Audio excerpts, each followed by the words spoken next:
March 8th of this year, we had the 12th general elections in which the Malaysian government, ruling government, lost its 2/3 majority in parliament, which means they cannot willy-nilly change the constitution anymore. So we Hindus were thinking there won't be any more temple demolitions. Well, woe be to us. 2 more temples were demolished by the government and another 5 more have been slated for demolition. Again, okay? December 13th of last year, our 5 Hindu leaders, P. Uday Kumar, Gangadharan, Manoharan, Vasanta Kumar and Ganapati Rao were unlawfully incarcerated for holding the November 25th rally. Again here, the Malaysian government has broken its own rule. Under the Internal Security Act, which is a draconian law that the government can hold anyone without evidence and can hold them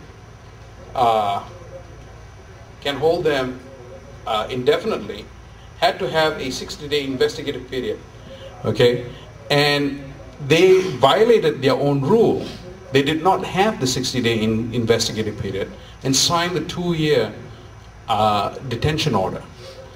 And now the supreme leader of the country, or the emperor, or what we call the Agong, has come in to support, the monarchy itself has come to support the government and said that these 5 people have to undergo their 2-year sentence. This is both unlawfully implemented and unfair. The first reason that the government gave for incarcerating these 5 people is that they have terrorist link with the Tamil Tigers and RSS. But the government has failed to provide any evidence, and yet it still holds them. Hindus have suffered in Malaysia. We have been deprived economically. Okay, there's been no new business license. Jobs have been denied. We have been curtailed in the education.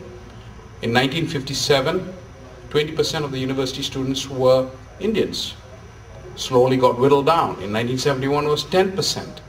In 2003 it's 5%. We were the majority at one time in the medical schools. Now, as of last year, only 1 Indian student got a seat in the medical school.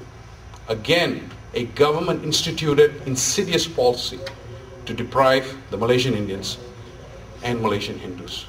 They have taken away our economic rights. They have deprived us in education. They cannot even leave our religion to us. That too they have removed. They are removing. We are considered dirty. We are considered a lost religion. We are considered the underclass. The government with this 50 years has now successfully completely turned the Malaysian Indian society to the underclass of this country. We are now faced with a severe condition, and we come to you, the international community, at this grave moment to help us. Help us get our leaders out of this incarceration. Help us, please, to uplift our people. Because right now, if this situation goes on, we are now an endangered species. Hindus are the endangered species in Malaysia. If this goes on for the next 5 to 10 years, there will be no more Hindus. They would be all either have left or forcibly converted to Islam. Okay. This situation is no longer tolerable. This is why we come to you. Please help us. Thank you.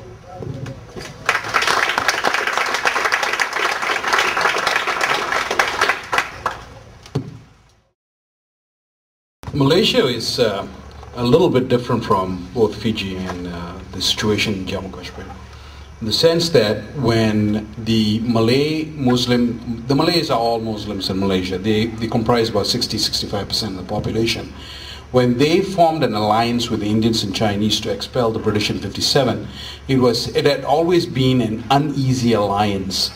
The people of those 2 parties, the Indians and the Chinese, were very, very wealthy, the upper 5% of the population.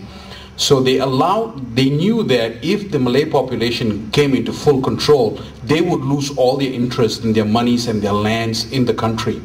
So they then gave in, basically shortchanged the majority of the Chinese and Indians, and gave away the prize to the Malays so that they can get citizenship and keep their wealth. So this, however, ended up shortchanging the Indians, and it's always been a very uneasy alliance until 1969. May 13, 1969 was a watershed day where there were major racial riots in which many Chinese and Indians were killed around the Kuala Lumpur region and also other places in Malaysia. And after that, the Indians and Chinese were basically completely intimidated. They have been completely forced into the corner. That was when all these apartheid policies came into full force. And when that happened, the Indians and Chinese were deprived. Now, being the smallest minority population, the Indians took the brunt. We bore the brunt of these policies. And of course, we were the first to be now basically being pushed down into ground. Okay? And I guess we Hindus are primarily a very patient lot. Being first of all patient, number two, being intimidated, we never fought back. Okay? And we took it. We took all of it. And they took everything from us. They took our wealth, economic opportunities, education, which I consider the most worst kind of apartheid policy is to deprive a child of an opportunity to educate himself or herself. Took that off. And the only thing that we had left was our religion, our belief. Our belief was the last thing we were holding on to. And even that we could not keep now. Some of these temples that were demolished, among these 15,000 temples, a lot of them were pre-World War II. Some of these temples are 100 and 150 years old. These are national treasures, completely gone. This reminds me of Afghanistan when the Taliban bombed the Buddhist statues. This is nothing more than that. So in response to your question, it is completely true to say that what Malaysian Indians are suffering now is because we are Indians and Hindus. This is what it is. It is truly an ideological warfare, and we have to fight this. Thank you.